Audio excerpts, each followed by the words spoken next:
Hi, I want to make a video on recognizing exactly how reality exists and how there is a singularity, not singularity, but a fact linearity to existence, and that's exactly what we're living off of, and they exist regardless of that. And we can exist, our existence is regardless of these facts. We can exist, and the thing is we can exist in whatever way we want. We can do whatever we want. We don't have to recognize the facts. They exist even without us, but we're existing in the facts as well. And that's exactly our existence. We exist in the facts, and regardless of our recognition of these facts, they exist around us because the very facts around us describe our existence, describe everything that we're doing. Because everything that we're doing, even our fantasies and our phantasmagorical thoughts, our fantasy thoughts, our fake thoughts in our head, the things that are possible and the things that we don't know are possible or not possible yet.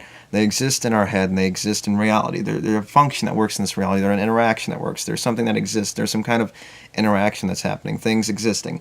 Like magic, all magic is essentially is making something appear from nowhere or changing something instantaneously, like teleportation. And in a way, magic is in a way, technology can lead to some kind of magical conclusion. Because that's all it really is turning something into something else or making something exist or things teleporting something somewhere. So in a way, magic can exist based on technology, and technology can create things that we call magic. Because magic is a very linear process. It's just making something go here to here or changing this thing into that thing. And that's exactly what we've been doing with things like technology, and it's leading to some kind of conclusion. It's leading to some kind of end, and it's leading to some kind of dead end. And it's not going to lead anywhere but a dead end. And that's exactly the life. That's the existence game. That's the working up mechanism. That's the building up mechanism, only to be destroyed, to redo the mechanism in the exact same way, just to repeat the same process over and over again. And it works off of the living creatures, and it lives off the sentient beings, the process of doing the same process over and over again. The process that created us is creating us to create another process to do the exact same thing, but the thing is using the sentience to create another process of rebuilding a society, then destroying it, and rebuilding it and destroying it, but it's rebuilding it and destroying it for the sentience, but the sentience is at the expense of that crude force causing us to do the same thing over and over again. And that's obviously something that shouldn't be worked. We're working on a crude mechanism that created us, and the crude mechanism that created us is trying to make us create something else that's crude that doesn't have a sentience, but it's for the sentience, only for the sentience to destroy it, to do the same thing, redundant process over and over again. That's exactly what we're doing. And if we happen to have nuclear wars, and that's exactly what it's going to lead to, is leading us to some kind of dead end, and we're going to blow ourselves into the non-existence, then we're going to do the same thing over and over again, sort of like infinite regression or regression in existence, infinitely expanding, but also infinitely retracting universe that expands and then retracts again and does the same thing over and over again. It's the same idea, and being held to that same mechanism over and over again. Being a victim of that mechanism is exactly what we are a part of, is being a victim of that same redundant mechanism of restarting and starting over again. And back to the idea is that these facts exist regardless, and we're living the facts. We know the facts, and it really comes down to ignorance or denial, and that's exactly the mechanism that we're working off of, is either being ignorant or in denial about the very existence of reality around us, because the reality exists around us. We know it or not. No, it can't. It can be proven, or it can't be proven to exist other than some kind of notion, some kind of other than a notion in your head that can't be tangible. An intangible notion in your head means it doesn't exist, and that's a distinction you need to make. You can describe some kind of intangible being, but it can be an intangible being in your head, and that's the distinction. You say it's something that exists outside of your psychoses, your mental processing, and that's a distinction. It cannot exist in your mind. It cannot exist. It can be an intangible, like a God that someone describes outside of our head, and it can be intangible, like a thought. But the thing is, it's making the distinctions and understanding the distinctions between my thoughts and saying, is it more than something outside of your thought processing, or something that's happening outside of how you're thinking? And that's exactly the distinctions that need to be made, is understanding something that's happening outside of processes in your head and processes that are existing outside, other than some interaction, some vague interaction based on an interaction that caused some kind of vague thought process, vivid or vague, whatever it may be, and the distinction between that and understanding something that exists outside of my boundaries. That's something that exists. I know someone's existing. I know someone's having certain thoughts caused by, symbolized by certain thought processes. Certain thought processes symbolized by certain physical interactions causing a certain thought process, a certain interaction happening in my mind. It's an interaction that exists in and of itself. It has an existence, but it doesn't exist in any other plane of existence. It doesn't exist outside of my being. There's no genie, magic genie that you rub the bottle and it comes out of the bottle. After you can make 3 wishes before you can't have any more wishes. You can't. It doesn't exist other than a notion in, say, fantasies, say in a cartoon that you watched. These things can be mimicked and be made into fantasy television shows or whatever, but they don't exist in and of themselves in the reality, and that's a distinction we make. And it's a distinction that people do make. It's an easy distinction that people make. And it's a distinction that doesn't need to be made thoroughly because it's an easily understand distinction, especially when you understand fantasy from reality. It's just having your own fantasies and putting those above the reality. When having a discussion about reality, you don't discuss your fantasies in a discussion about reality because that leads nowhere, and it only insults your own intelligence when you start bringing those kinds of things to a conversation. It does nothing. It leads to a dead end, at least in a conversation, describing something to a person that doesn't want to accept the truth, even though they know it's not the truth. Because regardless of what we think, the reality is happening around us, and the reality is the very thing that's describing us. And it exists as a notion in our head, and it still exists as a notion in our head, but it doesn't exist based on the fantasy in which we're contriving this notion. It doesn't exist in reality in which we're just creating this existence based off all sorts of different factors, creating some kind of consolidated factor of magic and understanding how things can work, and having some kind of hopeful, wishful dream for things to happen for us in our certain circumstances, and contriving that in the world and creating some kind of fantasy, the original fantasy, you say, then contriving that and, say, making something out of it what doesn't exist other than as a vague notion in your head beyond anything else. It doesn't exist beyond that.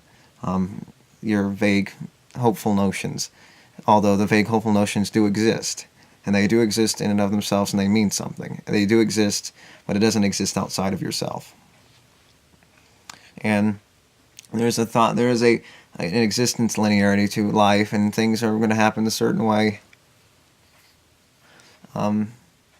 Yes, and things are going to happen a certain way based on the deterministic mechanism in which we're victims of, and it's going to happen. And there's a logical linearity that exists, but that doesn't mean we have to live by it. We're living by it. We're living by the very function of logic because we exist, and we're working a certain way based on the functions. Even regardless of your denial or whatever it may be of recognizing the facts, you're living part of the facts. You're existing in the facts, and it's just a matter of you recognizing that's a distinction, a notion in your head, and recognizing the facts that exist, as opposed to knowing that the facts exist regardless of your recognition or acknowledgement of the facts. It doesn't matter if you deny them or you acknowledge them. They exist regardless.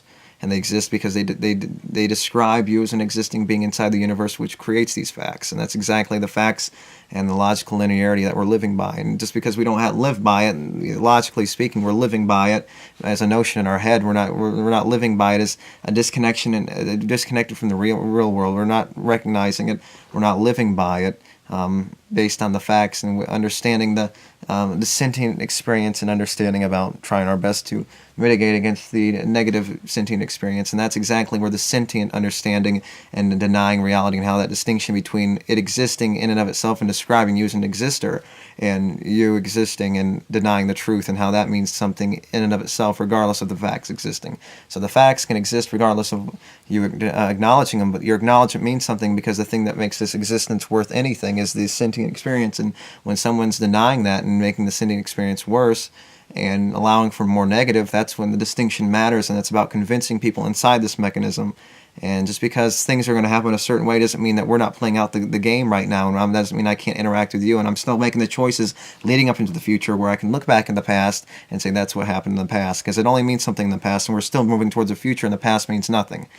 It means something because it led to where I am now, but it's moving to the future, then looking back at the past and applying that concept of determinism and understanding that things are going to happen a certain way, and things are going to happen to, consequences are going to happen a certain way, and it's moving forward into the future that matters, and we're inside the game, and things can still take responsibility for their actions, for like the consequences of you, say, murdering someone, and you're going to be facing the legal system and the justice system, and you're going to go to jail or whatever it is, you're going to suffer the consequences in whatever way possible. And that's exactly the mechanism that's going to happen. It's looking back in the past. It doesn't mean that we're not playing out the game in the future. And that's exactly the distinction in making and understanding how exactly we're living here.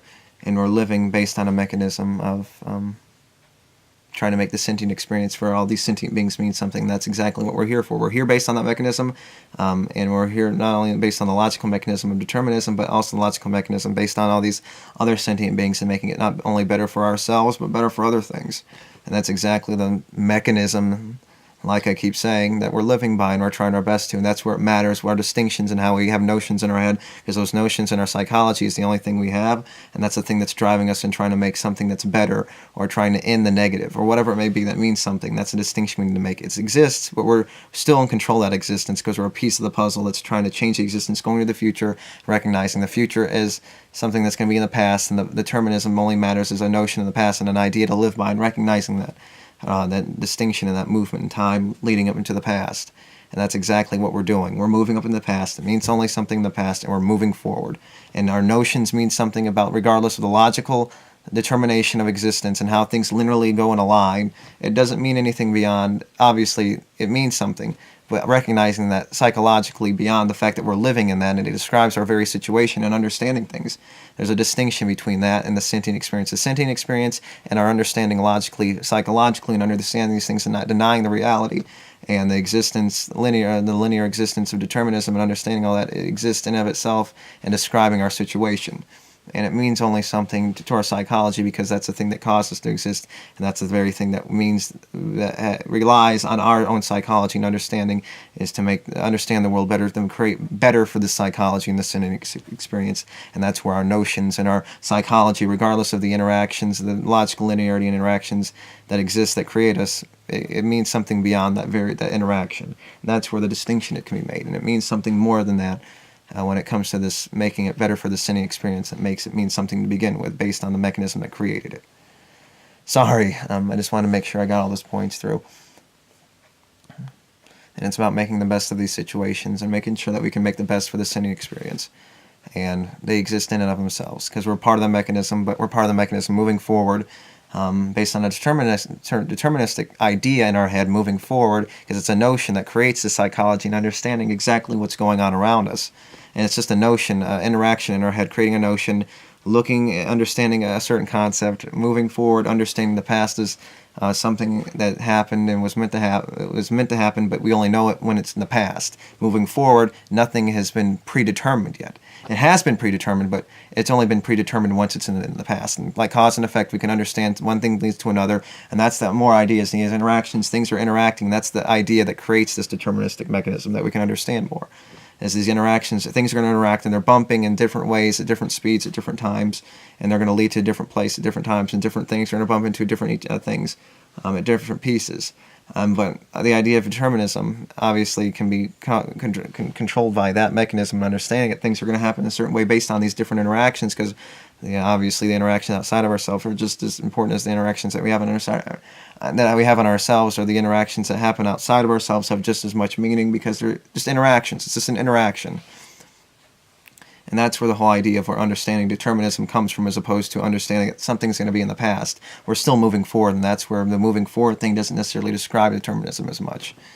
It's about moving from the knowing that the future is going to create a past that it's going to exist, and these interactive pieces of cause and effect and interaction based on initial cause and an end effect are going to lead to something, unless you contrive or cut off an arbitrary distinction and of different experiences, understand this caused this and this caused this, and then cutting that off as a part of the grand scheme, and understanding that that's a distinction you can make as well, and understand you can cut off and take this interaction here and say this is the cause of this interaction, even though this cause, we took this initial cause out of there that caused this thing, and interacted with this thing, and so on and so forth. So, yes, I think that's all I wanted to mention. I might mention more of this kind of thing in another video. I think that's all I wanted to say. So I think, yeah, okay. That's all I wanted to say, so thank you, and until next time, bye.